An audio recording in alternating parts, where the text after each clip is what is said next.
Bonjour, bienvenue à tous pour ce 4e rapport de bataille, le premier depuis le passage à la V2. Pour se mettre en jambe et la découvrir, cette fameuse V2, on a choisi un petit format, 2500 points chacun. La game date un petit peu, on en a fait beaucoup depuis, mais j'ai beaucoup tardé à faire ce fameux rapport. Ah bah oui, pas le temps. Pas l'envie. Mon adversaire du jour, c'est Kevin, qui est venu chez moi avec ses hommes lézards, et moi je sors une armée fraîchement achetée pour Noël, les ogres. Donc première partie V2 et première partie avec les ogres. Justement, donc mon seigneur, c'est un chaman, adepte magicien, domaine de la pyromancie, avec une paire d'armes et la bénédiction du feu pour avoir le souffle. Ensuite, en base, 8 guerriers tribaux avec le point de fer, porte-étendard oriflamme de la grande prairie céleste pour avoir course rapide, et 20 ferrailleurs avec arc. Ensuite, je joue 3 locodontes montés, armure légère, point de fer, 7 canonniers, j'ai trouvé ça super fort, surtout depuis que c'est passé en tir rapide, et enfin un auroch de pierre. J'avais la figurine, j'avais envie de la mettre. Voilà, c'est assez simple, mais pour une découverte, ça me paraissait bien. Ensuite, la liste des peaux vertes de mon adversaire. Son général est un vétéran saurien sur Carnosaur avec la lance de cavalerie, le bouclier et l'artefact magique esprit de la cavalcade qui lui donne un des 6 touches d'impact. Ensuite, toujours dans les persos, il a un prêtre skink, adepte magicien sur palanquin. En base, 24 guerriers saurus avec des boucliers. Ensuite, 10 chasseurs skink avec des scarbacanes. 2 fois 5 caméléons skink, toujours avec sarbacane, des vraies saloperies, un taurosaure machine des anciens, et enfin 3 sentinelles ptéradons. Le terrain il est très simple, 2 forêts, 2 bâtiments, 2 murs et un champ de blé au milieu. On tire le scénario, on fait capture du centre. Alors là on n'était pas à jour sur les scénarios, maintenant le centre c'est à chaque tour, à partir du 2e tour, on compte le nombre d'unités qu'il y a dans les 6 pouces autour et on marque des points. Là on n'avait pas fait attention que ça avait changé, donc on a continué à faire avec l'ancienne version où il fallait venir capturer le centre à la fin. Le déploiement, tout à gauche donc les 20 ferrailleurs que je mets sur rang 10 parce qu'ils ont des arcs, les 7 canonniers avec le boucher dedans, 8 guerriers tribaux au centre, le roc de pierre derrière la maison et tout à droite les locodontes montés. Les ferrailleurs ils sont disposés de cette manière étant donné qu'il avait des éclaireurs, c'était pour éviter qu'ils me les fassent apparaître dans mon dos, que je puisse avoir une ligne de vue quel que soit l'endroit où ils les mettent.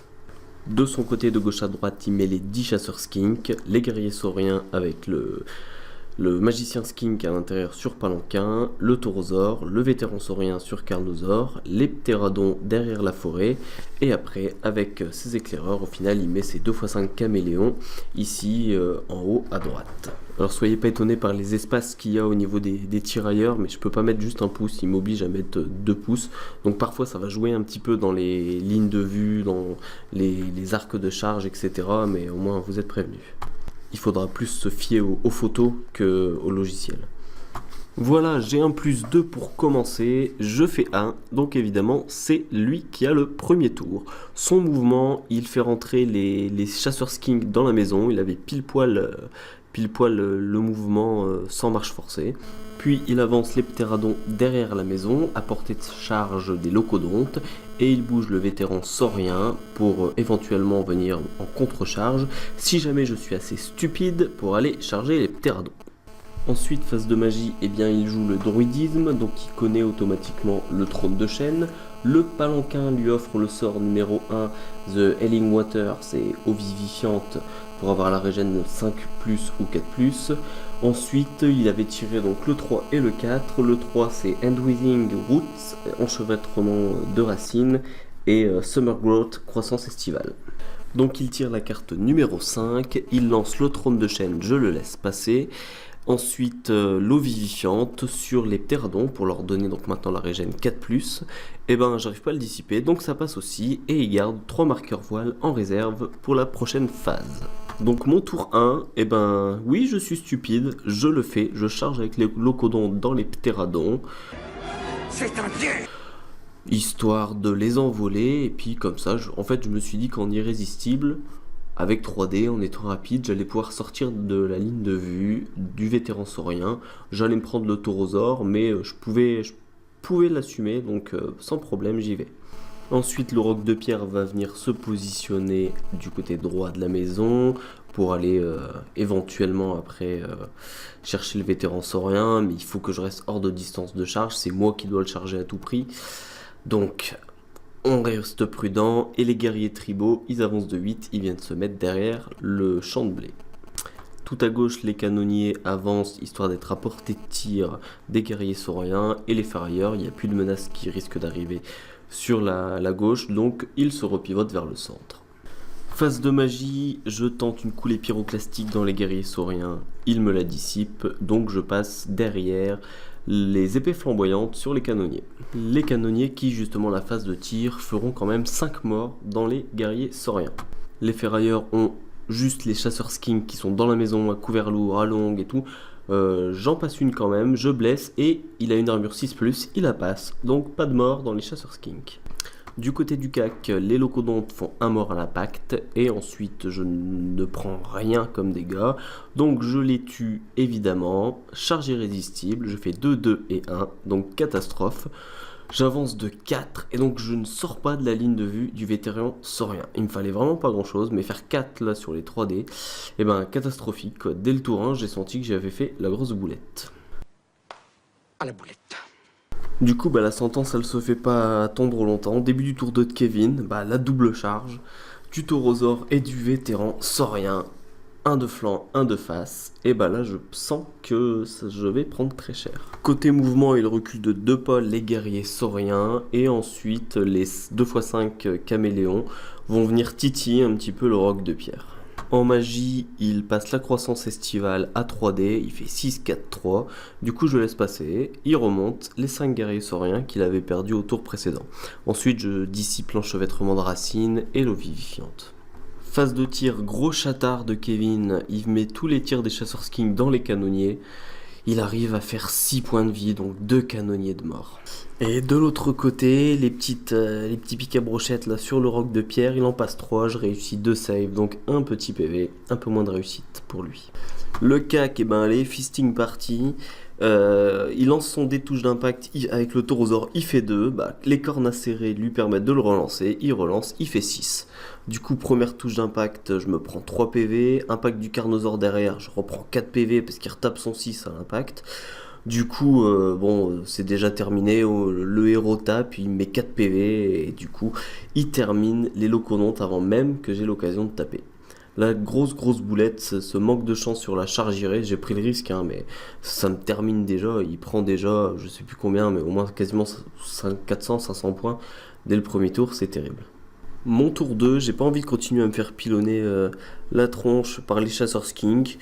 J'ai une charge à 7 pour aller chercher les chasseurs dans la maison, et puis comme ça après je suis moi dans la maison au chaud, ça m'arrange. Du coup je la tente, je tape mon double 1. Voilà. Les canonniers restent sur place et du coup ils pourront pas tirer à la phase de tir. Bien joué. Là. Côté mouvement, les ferrailleurs avancent un petit peu, les guerriers tribaux font face au taurosaure qui s'est reformé post-combat, et le roc de pierre part derrière la maison parce que les caméléons, je vais jamais pouvoir les charger, et en plus le vétéran saurien lui aussi s'est reformé dans ma direction, donc j'ai pas envie de me prendre une charge au prochain tour, donc je viens faire demi-tour. Phase de magie, je mets la coulée pyroclastique dans les chasseurs skink, 2d6, je fais 7 morts, il teste, il ne fuit pas. Et en phase de tir derrière, les ferrailleurs avec leurs arcs ne feront rien. Son tour 3, pas de charge pour lui, il avance les 2x5 caméléons sur le roc de pierre pour continuer à le pilonner. De toute façon, il sait bien qu'il est un peu intouchable de ce côté-là, donc autant qu'il en profite. Et ensuite, le vétéran saurien et le taurosaure se reforment tous les deux en s'éloignant un petit peu des guerriers tribaux.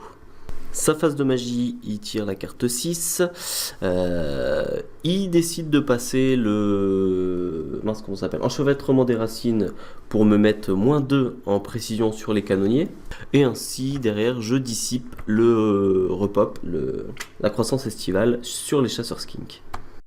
Phase de tir, les 3 chasseurs skinks tirent dans les canonniers, il ne fait rien, et les 2x5 caméléons continuent à pilonner le roc de pierre. 3 blessures, j'en sauvegarde une, ça fait 2 points de vie supplémentaires. Petit à petit, il va réussir à me l'avoir, mais le problème c'est que j'ai absolument rien pour y échapper, je peux pas les mettre au chaud au cac, et quoi que je fasse, de toute façon, il saura me pilonner. Ça va être très très compliqué. Mon tour 3 tout à l'heure, je l'ai raté, je la retente, j'avais avancé de 1, il me fallait 7, ce coup-ci il me faut 6. Ben, même avec son 6, je rate. Les ferrailleurs, pareil, je tente la charge dans la maison, ça rate aussi. Les deux, il fallait 6, j'ai fait moins. Donc 3ème charge ratée, et en plus je prends les tirs de contre-charge dans les gnoblards. Les ferrailleurs, je perds 4 mecs. Le reste de mes mouvements, je me barre avec le roc de pierre, je vais essayer de préserver les points le plus possible. Et les guerriers tribaux, pareil, reculent de 3, histoire de ne pas lui donner une charge trop facile, avec le taurosaure et le guerrier saurien qui attendent tranquillement. Phase de magie, ça va aller vite, je refais la coulée pyroclastique dans les chasseurs King, cette fois-ci je les fume, et l'attribut, je le mets dans les guerriers sauriens, je fais 1 point de vie en plus. Le tour 4 de Kevin, le tour 4 homme lézard, il y a un pâté de 5 caméléons qui rentrent dans la maison, les autres viennent se mettre face à l'auroch de pierre, les 2 monstres viennent faire le tour de la maison, et les guerriers sauriens, étant donné qu'ils commencent à me prendre en étau, ils peuvent se permettre d'avancer à nouveau, tout en restant hors de ligne de vue des guerriers tribaux. Phase de magie, pas grand chose, mis à part qu'il arrive à passer, encore une fois, le -2 en précision sur les canonniers, qui auront donc plus de mal à tirer à mon tour. Phase de tir, les 5 caméléons face à l'auroch de pierre lui mettent 1 point de vie, et les caméléons dans la maison tirent sur les guerriers tribaux, ils ne font rien. Fin du tour 4 pour Kevin. Mon tour 4, il faut que je commence à penser en termes d'objectifs. Si je réfléchis bien, là j'ai encore 3 unités scoring, lui il n'en a qu'une seule. Donc j'avance à fond de balle avec les canonniers et les guerriers tribaux pour aller plutôt faire face aux guerriers sauriens. Les ferrailleurs, eux, se réorientent vers les caméléons et l'auroch continue à fuir face à ces 5 pauvres petits caméléons. Phase de magie, en vue du gros corps à corps qui va se profiler entre les guerriers sauriens et les guerriers tribaux, je décide de mettre toutes mes forces dans la bataille. Je mets 5 dés pour mettre le 3d6 touches de la coulée pyroclastique. Évidemment, sur mes 5 dés, je tape le triple 6, qui compte donc comme un triple 7. Résultat, mon sorcier, qui est également mon général, part dans un cosmos infini, je ne sais pas comment décrire ça, et meurt directement. Il a disparu. Bon, on essaye de garder belle figure quand même, on fait les tirs des canonniers dans les guerriers sauriens, malgré les malus qu'il avait passé, le -2 en précision. J'étais à courte, j'arrive à faire 4 morts quand même. Et un petit peu plus bas, les ferrailleurs vont tirer dans les 5 caméléons, pareil de la réussite, parce que même avec le tirailleur, j'arrive à faire 3 caméléons de mort. Tour 5 de Kevin, les guerriers sauriens, ils vont dans les guerriers tribaux, pas de problème. Par contre, il tente la charge du carnot dans le cul des guerriers tribaux, il lui faut 11, ça rate. Le reste des mouvements, les 2 caméléons survivants s'approchent à nouveau de l'auroch de pierre, les 5 caméléons qui étaient dans la maison en sortent, et le taurosaure fait une marche forcée et vient se rapprocher le plus possible des guerriers tribaux. Très grosse phase de magie ensuite pour lui, avec la carte 8, il arrive à remonter 7 mecs passifs compris dans les guerriers sauriens, et en plus de ça, il passe la régène 4+, dans ces mêmes guerriers sauriens que je n'arrive pas à dissiper. Donc le corps à corps qui était plutôt où j'étais confiant, là par contre ça va pas être la même histoire. Au niveau phase de tir, encore beaucoup de réussite, les 5 caméléons qui sont sortis de la maison tirent dans les canonniers, ils me font 5 PV, j'avais un canonnier où il restait que 2 points de vie, donc ça fait 2 morts, ça teste, heureusement ça ne fuit pas. Et en bas, les 2 petits survivants ne font rien dans l'auroch. Corps à corps, forcément c'est dur, en plus si du coup il a la régène 4+, du coup je fais difficilement 3 morts dans les Saurus, lui il m'en fait 6 derrière, enfin 6 PV donc 2 morts, et il arrive à me régénérer les piétaux. Du coup charge de rang, 6 morts, bannière, contre juste une bannière 3 morts derrière, je perds de 6, je fuis. Il décide de ne pas poursuivre et de se réorienter en direction des 3 canonniers. Fin Fin de son tour. Mon tour 5, je décide de charger avec le roc de pierre qui enfin fait quelque chose dans les 2 caméléons. Il décide de maintenir. Ensuite, je rallie les guerriers tribaux avec succès et les oriente vers le taurosaure et le vétéran saurien. Les canonniers partent dans la maison. Et ensuite, je fais une reformation avec le musicien dans les ferrailleurs et j'avance de mon mouvement normal en direction du centre. J'ai encore une petite idée derrière la tête qui peut encore me sauver les miches. Bon, d'accord, donc rien de dramatique, c'est une bonne nouvelle. Tout à fait. Phase de magie, étant donné que mon boucher a été réduit à l'état de cendre, ça va vite. Les tirs, les canonniers mettent dans le taurosaure, ça ne fait absolument rien. Donc fin de la phase également. J'ai fait un jet de dés absolument épouvantable. Le seul corps à corps, il va vite. Le roc de pierre détruit les derniers skinks. Je décide d'aller en iré histoire de me rapprocher un peu du centre pour pas être trop hors jeu tour 6. Sauf que je fais un gros jet et donc je viens me mettre dans la ligne de vue du vétéran saurien. Tout à l'heure c'était l'inverse, j'ai pas fait assez pour en sortir et là j'ai fait trop et je viens lui donner la charge de flanc. J'ai dû faire 10 ou 11 en charge iré sur ce coup-ci. Pas de bol. Voilà, dernier tour pour Kevin, et du coup il envoie la sauce. Donc les guerriers sauriens dans le cul des guerriers tribaux. Le vétéran saurien, je lui ai offert le roc de pierre de flanc, du coup il va le chercher. Et le taurosaure va chercher les guerriers tribaux de face. Donc je vous ai dit, il fallait pas se fier au placement des caméléons. Normalement ils sont plus serrés que ça, donc il n'y a pas de problème, ils bloquaient pas les charges. Et enfin pour terminer, les 5 derniers caméléons viennent se mettre dans la maison, il fera plus grand chose avec eux. Phase de magie, il arrive à passer les eaux vivifiantes, donc régène 4+, sur les guerriers sauriens. Je ne peux rien faire pour le dissiper, trop gros jet. Phase de corps à corps, le taurosaure arrive à faire encore 6 sur sa touche d'impact, donc ça fait 7, et là c'est catégorique, il fait 7 morts dans les ogres. Les saurus, eux, font à nouveau 6 PV, moi je n'en fais que 2. Les skinks, 2 PV supplémentaires, et à la fin, le stégosaure arrive à finir les ogres, l'unité est détruite. Le deuxième cac, sans surprise, le vétéran saurien tue le roc de pierre, également un impact, je n'ai pas le temps de taper, et là, la chance est avec moi. Il fait son jet en irrésistible pour aller dans le flanc du ferrailleur. Il arrive à me taper triple as et donc n'avance que de 2 et ne vient pas chercher mes ferrailleurs. Voilà, gros retournement de situation. J'ai pas eu de chance de toute la game. J'ai fait des double as par-ci, j'ai fait des DG catastrophiques, j'ai raté beaucoup de choses. Lui à chaque fois il a fait 6 sur ses touches d'impact, il a fait beaucoup de tirs avec poison qui ont fonctionné. Et au dernier tour, il rate sa charge, son irrésistible, ce qui me permet mon T6, c'est la seule chose que je fais. Je sors les canonniers de la maison de 6, j'arrive à proximité du centre, je suis à bonne distance, les ferrailleurs pareil, un mouvement, ils avancent, j'arrive à mettre 2 unités aux alentours à 6 pouces autour du champ de blé, lui n'a que ses guerriers sauriens, je prends le scénario en fin de partie, boum. Du coup, on a compté les points, on a dû faire un pourcentage sur la base de 4500, vu que là on avait que 2500. Je lui donne 2043, il me donne 620, ça fait 1420 points d'écart. Donc ça fait, on a bien calculé ça plusieurs fois, ça fait un 16-4 pour lui. Sauf que je prends l'objectif, du coup 13-7, je limite la casse, c'est pas trop mal. Voilà pour cette première partie en V2, il y a pas mal de choses, je trouve que ça fonctionne pas mal. La magie est quand même beaucoup plus équilibrée, j'ai vu que c'était plus dur quand même de placer un sorcier, parce que on peut plus avoir que 3 sorts, c'est soit 2 sorts si on a un adepte, soit pour avoir 4 sorts il faut payer une fortune pour avoir un magicien assez opérationnel. Sinon les vents de magie avec les cartes, du coup c'est beaucoup plus équilibré, il y a moins d'écart, ça permet une meilleure gestion de la phase. Après les fiascos, là j'ai tapé à 5D triple 6, mais logiquement sinon ils sont moins violents. Donc voilà, une magie qui roule plutôt bien. Au niveau des tirs, le fait qu'il n'y ait plus de CT, que ce soit les armes qui ont une précision, ça change pas du tout en fluidité du jeu, au contraire, je trouve ça vraiment clair.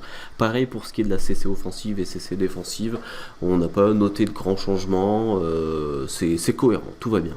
Après, il y a plein de petites choses qui changent, notamment au niveau des noms, la résistance ou l'endurance, la discipline, l'agilité.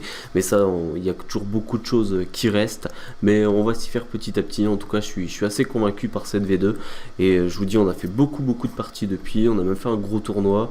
Et franchement, c'est vraiment top. Voilà, merci de m'avoir suivi. Et puis à bientôt pour la prochaine. Salut!